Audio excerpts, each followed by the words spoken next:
तो राधे राधे दोस्तों, आप लोगों का स्वागत है मेरे YouTube channel Pranshu study level -96। तो आज मैं आप लोगों को बताने वाला हूँ कि मैथ नोट्स कैसे बनाएं और इम्पोर्टेंट है 8th क्लास वालों के लिए, क्योंकि मैं भी 8th क्लास का हूँ और मैं अपने नोट्स कैसे बनाए हूँ मैं आपको दिखाने वाला हूँ। तो आप लोग लास्ट तक इस वीडियो में बने रहिएगा, बहुत मज़ा आएगा। तो मैं आप लोगों को दिखाने वाला हूँ, या मेरा स्टडी रूम ये नहीं है, लेकिन मैं अपनी शॉप पे आया हुआ हूँ और वहीं पर ये वीडियो शूट कर रहा हूँ। तो मैं आप लोगों को अब दिखाने वाला हूँ कि मेरी मैथ्स नोट्स कैसे हो चुकी है। मतलब अब ख़राब हो चुका है, बार फट चुका है, नेम स्टिकर भी चिपकाया था वो भी फट चुका है। और अब इसके बाद सोच रहा हूँ कि कोई नई नोटबुक लेता हूँ अच्छी सी और उसी को नहीं बना लूँ।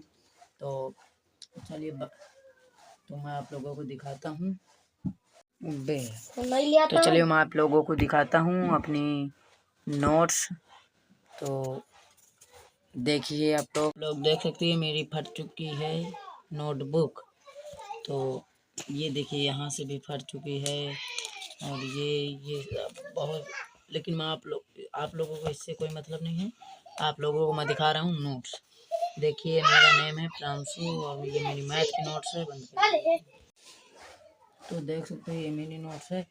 मैं अभी की ही मतलब 2-3 महीने पहले की हैं और मैं कल से नई नोट्स बनाना शुरू किया हूँ। तो देख सकते हैं, मैं आप लोगों को दिखा दे रहा हूँ। तो ये देखिए, पहले मैं ऐसे जूम कर दूँ थोड़ा।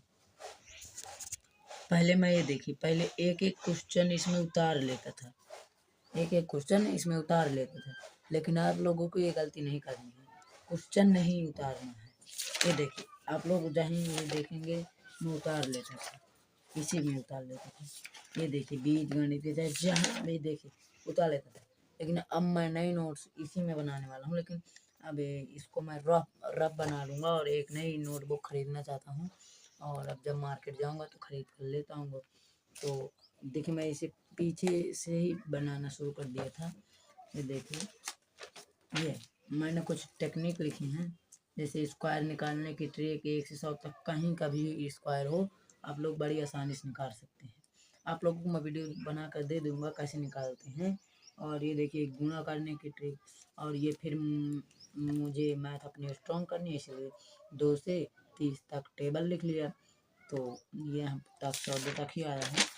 और ये देखिए ये हमारा 30 तक यहाँ पर टेबल ख़त्म हो गया। इसके बाद मैंने स्क्वायर लिख लिया 1 से 30 तक की, और क्यूब लिख लिया 1 से 20 तक की। और ये देखिए यहाँ से मैं बनाने शुरू की हूँ वर्ग और वर्गमूल। तो देखिए पहले वर्ग की परिभाषा ऐसे लिख ली है।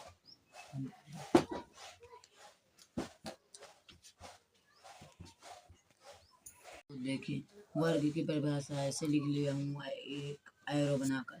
और फिर वर्गमूल की परिभाषा यहाँ पर आती नहीं, इसलिए मैंने वर्गमूल लाल पेन से हेडिंग डाल करके और इसे लिख लिया। और उदाहरण भी लिखा हूँ। देखिए तो ये भी लिख लिया हूँ कि वर्गमूल के कितनी विधियाँ होती हैं। तो वर्गमूल के 2 विधियाँ, एक गुणनखंड और एक भाग विधि। तो पहले गुणनखंड से कर लिया और फिर भाग विधि से कर लिया। इससे क्या होता है, समझ में थोड़ा ज़्यादा आया होता है। और फिर देखिए ये घनमूल किया हूँ, घनमूल मतलब लिखा हूँ। तो पहले घन और घनमूल दोनों है भाई चैप्टर में हमारे।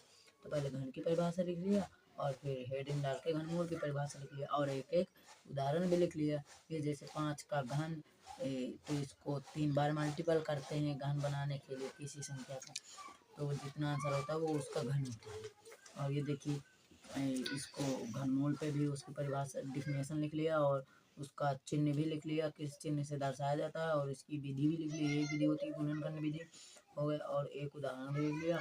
और फिर मुझे दशमलव वाली घनमूल में थोड़ा दिक्कत आती थी, इसीलिए मैंने दशमलव संख्या का घनमूल इस हेडिंग डाल के ऐसे भी लिख लिया, क्योंकि मुझे दशमलव वाले में ना जब मैं देखता हूँ तो मुझे घबरा जाएगा और याद नहीं रहती, तो घबराहट तो आएगी नहीं जहाँ, इसीलिए मैं यहाँ पर इसको लिख लिया हूँ। जब भी कभी रिवीजन करूँगा इसका तो साफ दिखेगा और अच्छे से रिवीजन हो जाएगा। तो आप लोगों को नमस्कार और धन्यवाद यहाँ तक वीडियो देखने के लिए। अब हम वीडियो को करते हैं यहीं से समाप्त।